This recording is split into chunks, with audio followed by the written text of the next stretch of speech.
Hello guys, welcome back to our another horror video. So ये मैं हूँ Bhavika and आज मैं रिएक्ट करने वाली हूँ कुछ ऐसे हॉरर वीडियोस में जो ना ही मैंने देखे और किसी ने भी। सो मेरे साथ है मेरे दो भाई गगन एंड हार्दिक। सो ये भी मेरे साथ रिएक्ट करने वाले हैं उस हॉरर वीडियो में एंड ये जो चैनल है वो मेरे भाई का है। So you can subscribe him in his personal YouTube channel. ठीक है, तो लेट्स स्टार्ट। सो हम लगा रहे हैं Gujarat ouija board horror story. और देखो, आपकी लाइट्स ऑन, आपको डर नहीं लगता तो अपनी लाइट्स ऑफ कर लो, वरना जो छोटे बच्चे हैं वो कृपया इसको ना देखें, और जो बड़े हैं प्लीज़ अपनी लाइट खोल के देखें। So आप let's ये रात के समय पे देख रहे हो तो चलो हम स्टार्ट करते हैं।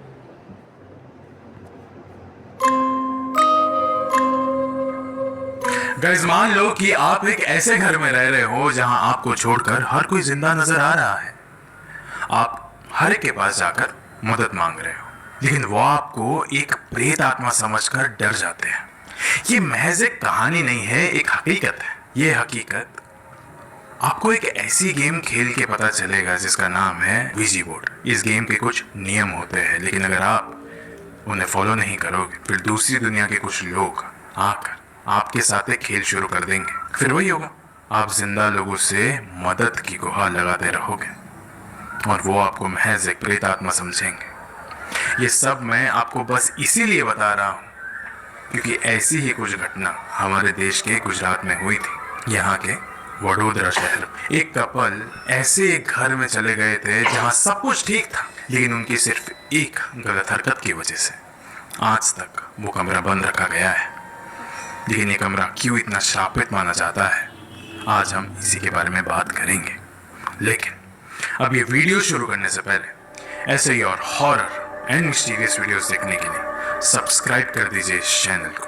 एंड अगर आपको ये वाला वीडियो अच्छा लग रहा है तो प्लीज़ लाइक कर दीजिए, उससे मुझे और मेरी टीम को बहुत मोटिवेशन मिलता है। अब ये कहानी शुरू होती है।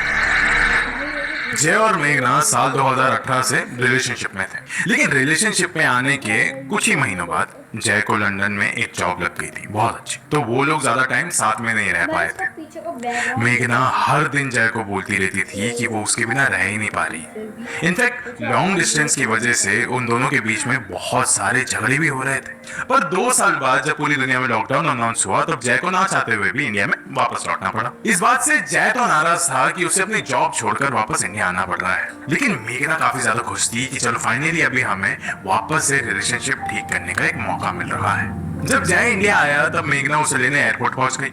वापस आते वक्त मेघना ने जय को कहा कि मैंने तुम्हारे लिए एक सरप्राइज प्लान किया है, तुम्हें बहुत ही अच्छा लगेगा। इस वक्त तक जय बहुत ही उदास था, लेकिन जब मेघना ने सरप्राइज का जिक्र किया जय थोड़ा सा एक्साइट हो गया।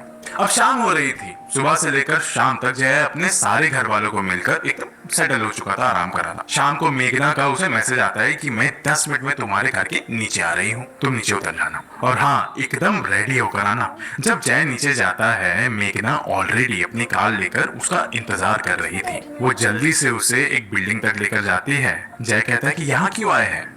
मेघना ने कहा कि तुम्हारा सरप्राइज यहीं पे तो मिलेगा। वो दोनों बिल्डिंग के ऊपर जाते हैं।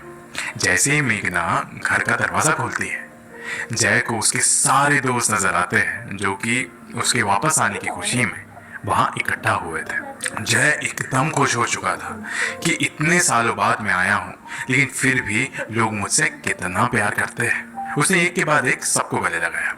अब रात हो चुकी थी, सब पार्टी कर रहे थे। जय फॉरेन से आया था तो वो अपने साथ शराब की कई सारी बोतलें लेके आया था। सब ऑलमोस्ट ड्रंक हो ही चुके थे कि उनमें से जय के एक दोस्त राहुल ने कहा कि क्या सबको एक गेम खेलनी है। सब लोग इतने ज्यादा नशे में थे कि कोई भी मना नहीं कर पाया। लेकिन गाइस, जिस गेम को ये लोग खेलने वाले थे वो कोई आम गेम नहीं था, वो था ouija बोर्ड। मेघना ने कहा कि तुझे ये कहाँ से मिला? राहुल ने कहा कि ये अलमारी में ही रखा हुआ था, पता नहीं किसने रखा होगा। ये सुनकर मेघना थोड़ी अनकंफर्टेबल सी हो गई थी। जय ने पूछा कि क्या हुआ? रखा होगा एयरबीएनबी वालों ने। मेघना ने कहा कि जय, असल में ना सरप्राइज यही था कि मैंने ये अपार्टमेंट रेंट पे लिया है। तुम तो जानते ही हो कि मैं अहमदाबाद में रहती हूँ और हर बार तुमसे मिलने के लिए मुझे तकरीबन 10 दिन किसी होटल में रहना पड़ता था। तो मैंने सोचा कि क्यों ना अब यही जॉब लेकर सेटल हो जाती हूँ, ताकि जब तुम वापस आओ तब तक मैं तुम्हारे घर वालों के करीब भी हो जाऊँ और तुम भी खुश हो जाओ। जय ये सुनकर एकदम खुश हो चुका था कि उसकी गर्लफ्रेंड ने उसके साथ रहने के लिए कितना कुछ सैक्रिफाइस किया है। और फिर भी एक चीज तो अजीब थी कि यहाँ एक वीजी बोर्ड क्या कर रहा है। सब लोग वीजी बोर्ड खेलने के लिए नीचे बैठ जाते हैं। आमतौर पर इस गेम के कुछ नियम रहते हैं, पर भाई सीरियसली देखो, ये एक रेंट का घर है और इसमें ये गेम है, तो तुम समझ सकते हो यहाँ पे जो पहले आया होगा उसके साथ क्या हुआ होगा। हाँ, ये थोड़ा हमको अलग लग रहा है क्योंकि जो ऊर्जा बोर्ड है वो उसके अलमीरा में क्या कर रहा है। हाँ, या तो और ये तो वैसे भी रेंट है भाई। ना ही उसको उस लड़के ने रखा है और ना ही उसको उसकी मतलब उस लड़के ने रखा, तो उसको रखा किसने। सो डायरेक्टली और इनडायरेक्टली तो यही मतलब बन रहा है कि जो पहले लोग रहते थे रेंट उस अपार्टमेंट में, तो उन्होंने ही रखा होगा ना। हाँ, और ये कोई एबनॉर्मल चीज़ भी हो सकती है।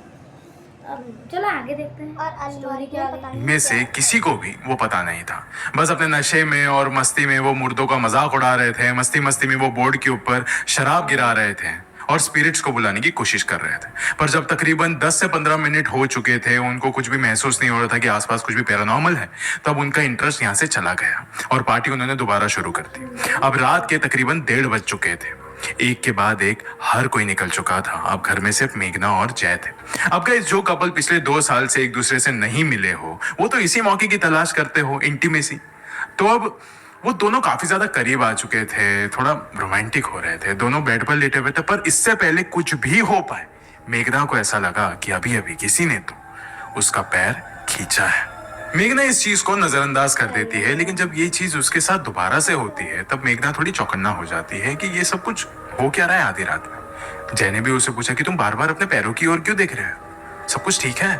मेघना ने कहा कि पता नहीं, मुझे ऐसा लग रहा है कि जैसे कोई तो मेरे पैरों पे पहले नाखून मार रहा है और फिर उन्हें खींच रहा है। जय कहते हैं कि एक काम करते हैं, अभी हम लोग सीधा सो जाते हैं, सुबह तुम्हें शायद से थोड़ा ठीक लगेगा। जब वो लोग सो रहे थे, तब अचानक से मेघना की आंखें खुलती है। वो टाइम देखती है तो करीब रात के 3 बज रहे थे। उसने बगल में देखा तो जय वहां पर नहीं था।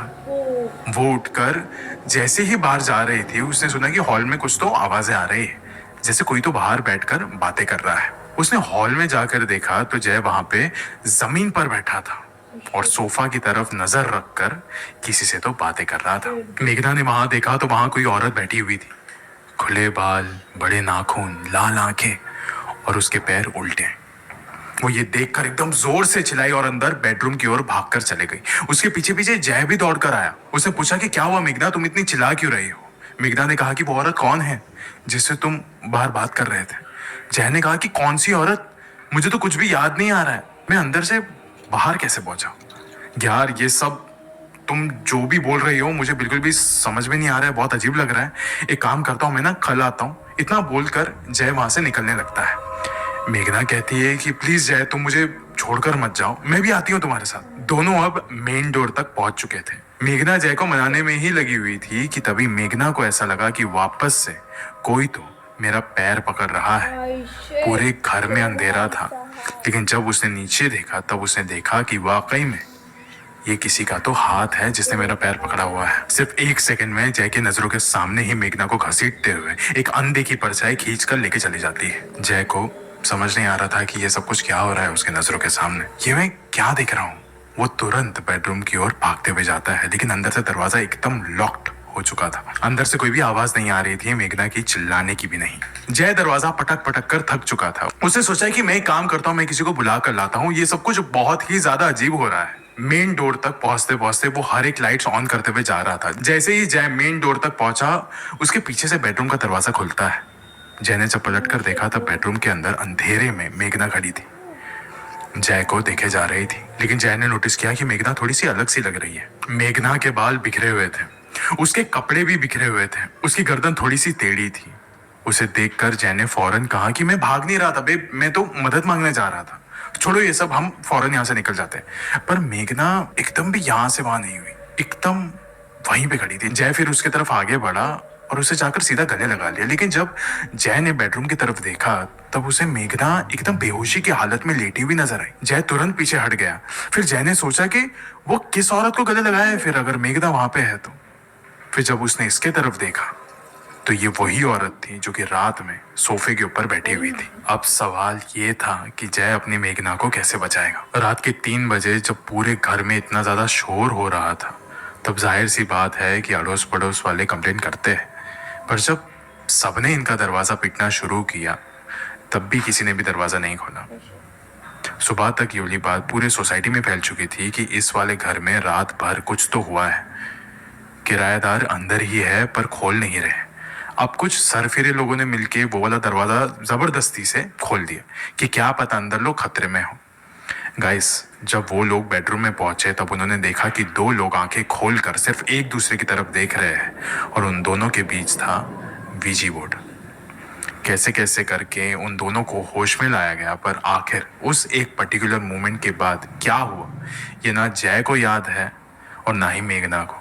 इनफैक्ट उस एक दिन के बाद ही उन्होंने बोला दरवाजा हमेशा के लिए बंद कर दिया था और ना ही बिल्डिंग वालों ने उस घर को कभी भी किसी और को रेंट पर दिया। आज इस वीडियो के अंत में मैं आपसे बस इतना ही कहना चाहता हूँ कि चाहे आप भूत प्रेत में मानते हो या ना मानते हो, लेकिन उनका मजाक उड़ाना बिल्कुल भी सही नहीं है, वरना क्या पता अनजाने में आप मेघना और जय की तरह किसी ऐसी चीज को न्योता दे दो जो कि आपके बिल्कुल करीब रहना चाहती है। तो हमेशा ऐसी चीजों से 2 कदम की दूरी बनाए रखिए। शुक्रिया। हाय। हाँ, ये तो जो तुम उसने क्या कहा कहना कि चाहते बहुत सही था कि हमें किसी को भी मजाक उड़ाना भी नहीं चाहिए। इनफैक्ट कि वो इंसान हो या कोई स्पिरिट हो, कोई भी चीज़ का मजाक नहीं उड़ाना चाहिए। हाँ, कुछ भी हो सकता है हमारे मैं साथ। तो भूतों को बुरा लगता है, वो हमको मारने को आते हैं। और कल तूने क्या करा था मुझे याद है। देखो दोस्तों, इस कहानी से हमें यही पता चलता है कि हमें किसी का मजाक नहीं उड़ाना चाहिए और कभी भी हम बिना कोई सोचे समझे हमें कोई भी चीज़ या कोई भी गेम नहीं खेलना चाहिए।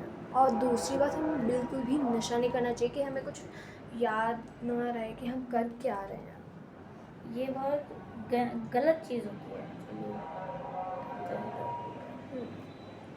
सो लेट्स सी कि अब उसके साथ क्या होता है।